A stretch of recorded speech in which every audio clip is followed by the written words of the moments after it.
Hello and welcome to 5 Things, the show where we'll be taking a look at 5 amazing facts from the world of video games. Andy, what's on the docket today? Today's game is R-Type, definitely in my top 10 of all-time classic games. That's right, it's Irem's classic shooter R-Type, just like the title of this video said. Fancy that!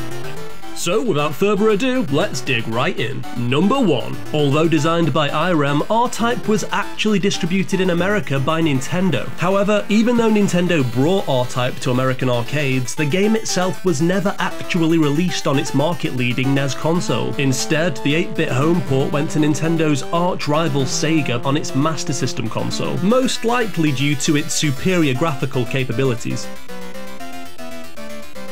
Number 2. While the NES may not have received a port of R-Type, the Super Nintendo did, although things didn't quite work out as well as developer Irem would have hoped. Indeed, Super R-Type was responsible for Irem dissolving its entire US division. The American branch of the company massively overproduced the game, owing to its high expectations as a North American launch title for the SNES. In the end, 300,000 copies of Super R-Type were produced, but the game only sold a disappointing 50,000 copies. Thus, spelling the end for Irem's American arm of the company. Number 3. The origins of the series' name is somewhat of a bone of contention. While the production team themselves have stated that it comes from there being many different types of ray weapons in the game, with the R in the title standing for ray, it has also been noted that the series received its name from the titular R-series ships, and that the R-type refers to the round canopy. Round canopy starts with the letter R, ergo R-type. However, one of the more interesting theories on the name's origins is that it in some way alludes to RK selection theory, an ecological concept that proposes there are 2 primary reproduction strategies. One, dubbed R-Type, is followed by insects, and in-game presumably by the evil Bido Empire, the idea being to have as many offspring as possible, thereby increasing survival probability. The other, the K-Type, is the one us humans go by, in which organisms have fewer offspring, but put more effort into making sure they survive. Much like how in-game, you're tasked as the sole hero of mankind.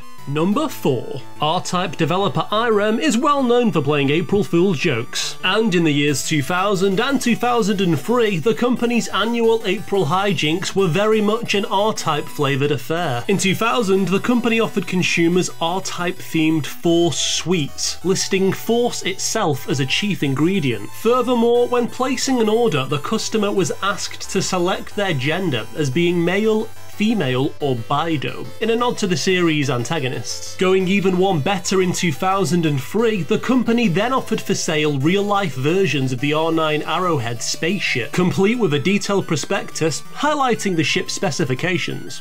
Irem, you crazy. Number 5. Finally, the Force power-up mechanic was employed to directly differentiate the game from the already successful side-scrolling shoot-'em-up Gradius. However, the concept of the Force mechanic itself found its inspiration from the most unlikely of sources. In an interview from 1987, the game's designer Abiko stated, "It started out as a joke, but our idea for the Force came from the dung beetle. We were thinking of a system where you wouldn't power up your own ship, but would instead power up the ball of dung. So, now you know."